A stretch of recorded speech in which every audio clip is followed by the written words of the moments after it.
मित्रों, अजय प्रहार चैनल में आपका स्वागत है।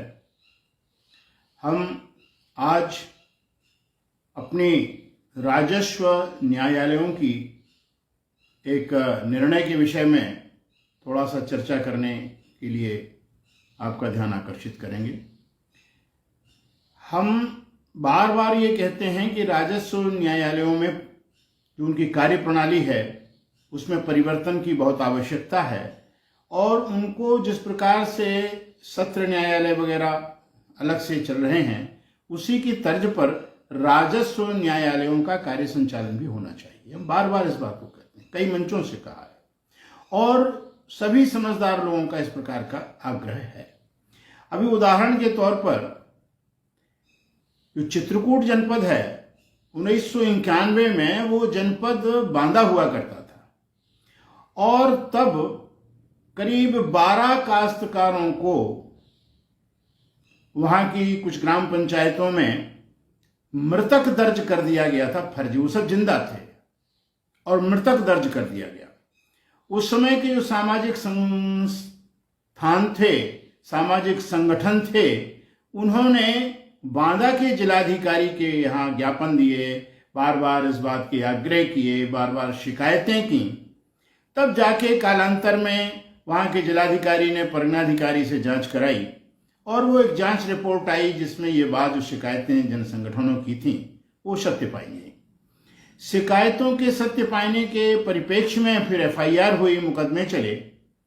28 साल की जंग के बाद 22 व्यक्तियों को, जिसमें राजस्व कर्मी भी शामिल हैं, लेखपाल और कानूनगो वगैरह, उनको फिर कारावास की सजा सुनाई गई। यानी आप सोचिए कि 28 साल की लंबी लड़ाई में कितना परिवर्तन हुआ है समाज में। बांदा जिला का जनपद चित्रकूट हो गया, बहुत से शिकायतकर्ता गोलोक को चले गए और तब जाकर के एक निर्णय आया जिसमें उनको सजा हुई और ये सजा अभी जिला लेवल पर है। उसको अभी लोग आगे ले जाएंगे, लड़ाई को और आगे बढ़ाएंगे। कहने का मतलब कि न्याय में इतना विलंब उचित नहीं है। इसके बावजूद भी ग्रामीणों में खुशी की लहर है।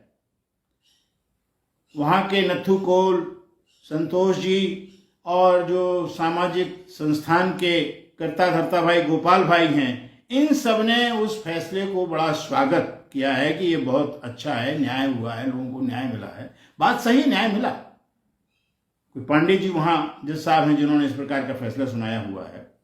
तो मेरे कहने का तात्पर्य केवल यह है कि राजस्व न्यायालयों की इस प्रकार की न्याय प्रणाली की जो गति है और जो न्याय प्रणाली में इतनी खामियां हैं, तारीखें बढ़वा लेने की, ये अनुपस्थित हो गए, वो बीमार हो गए, वकील है नहीं, तमाम प्रकार की जो स्थितियां हैं, इनसे निजात मिलनी चाहिए और इस निजात के लिए बहुत से लोग प्रयत्नशील हैं। शासन को इस ओर देखना चाहिए।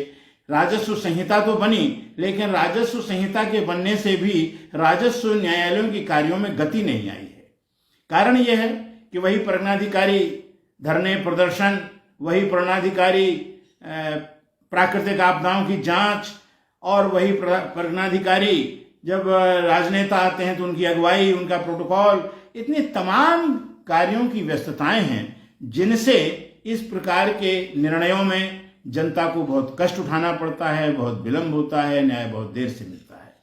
कहने का तात्पर्य यह है कि जब तक स्वतंत्र राजस्व न्यायालयों की स्थापना नहीं की जाएगी तब तक जनता को ये सब झेलना पड़ेगा और ये सब ना झेलना पड़े, इसके लिए सरकार को चाहिए कि अपने विधि मंत्रालय से परामर्श करके समस्त तहसीलों से लेकर के और जनपद न्यायालयों और मंडल मुख्यालयों तक इस प्रकार की एक चैन और व्यवस्था बने कि राजस्व न्यायालय इन तमाम झंझटों से मुक्त होकर के स्वतंत्रता पूर्वक कानून के आलोक में अपने निर्णय करें, तो जनता के लिए भी सुखद होगा, शासन के लिए भी सुखकर होगा। इन्हीं शब्दों के साथ जय हिंद।